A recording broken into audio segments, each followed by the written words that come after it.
রানের বদলে শেষে উইকেটে বৃষ্টি। রান বন্যা দিয়ে শুরু বাংলাদেশ ইনিংসের শেষ উইকেট বৃষ্টি দিয়ে বাংলাদেশের দুর্দান্ত শুরু এনে দেয় সৌম্য সরকার ইমরুল কায়েস। ১০ ওভারের শেষে বাংলাদেশের রান ২ উইকেটে ১০১, কিন্তু শেষ ১০ ওভারে আরও ১০০ তুলতে পারলেন না বাংলাদেশ। শেষ দিকে রান বৃষ্টির বদলে হলো উইকেট বৃষ্টি। ১৯তম ওভারে লাতিস মালাঙ্গার হ্যাট্রিক, কলম্বোর প্রেমাদাসের সিরিজের শেষ টি-টোয়েন্টিতে শেষ পর্যন্ত বাংলাদেশ করতে পেরেছে ৯ উইকেটে ১৭৬। এই মাঠে আগে সর্বোচ্চ ১৭৩ রান তাড়া করে জেতার রেকর্ড আছে।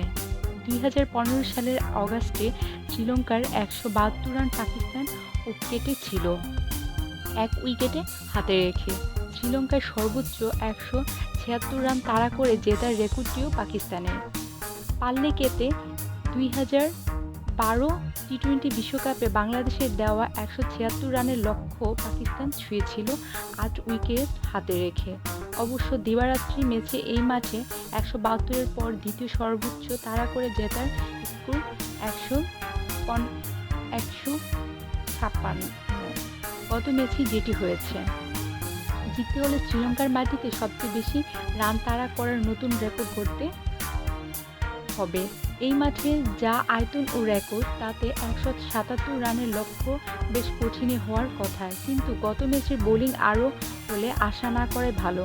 অবশ্য মেহেদী মিরাজের অভিষেক চাপে ফেলতে পারে শ্রীলঙ্কারদের। গত ম্যাচ ৪ পেসার কাজে দেয়নি।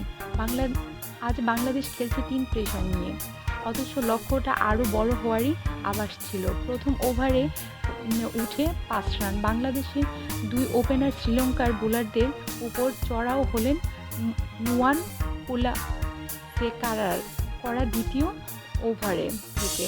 ৫ ওভার শেষে কোনো উইকেট না হারিয়ে স্কোরবোর্ডে রান ৫৬।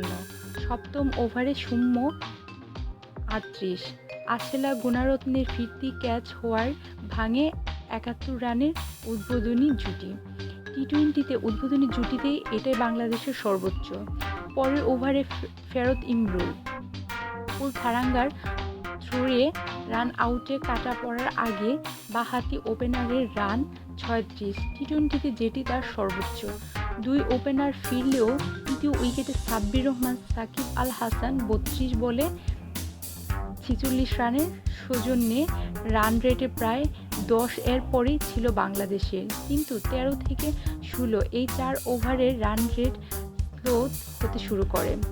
এই সময় বাংলাদেশ করতে পেরেছে ২১ রান, হারিয়েছে সাব্বির ১৯ রান ও সাকিব ৩৮।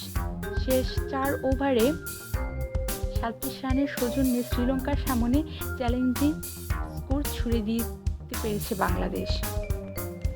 যদি ভিডিওটি ভালো লেগে থাকে অবশ্যই আমার চ্যানেলটা আপনারা সাবস্ক্রাইব করবেন। ধন্যবাদ।